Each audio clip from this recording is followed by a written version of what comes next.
അവഗണന, പരിഗണന, രണ്ടും തമ്മിൽ രണ്ടക്ഷരങ്ങളുടെ വ്യത്യാസമേ ഉള്ളൂ. പക്ഷെ അനുഭവിക്കുമ്പോൾ അത് സ്വർഗവും നരകവും പോലെയാണ്.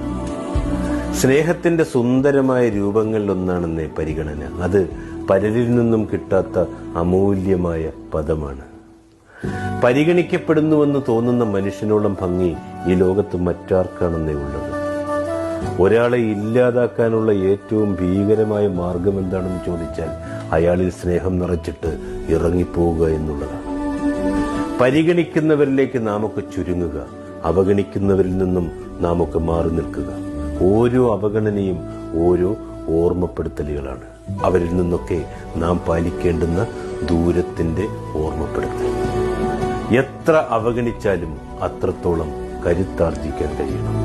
ഓരോ അവഗണനകളും ജീവിതത്തിന്റെ ഓരോ പാഠങ്ങളായിരിക്കും.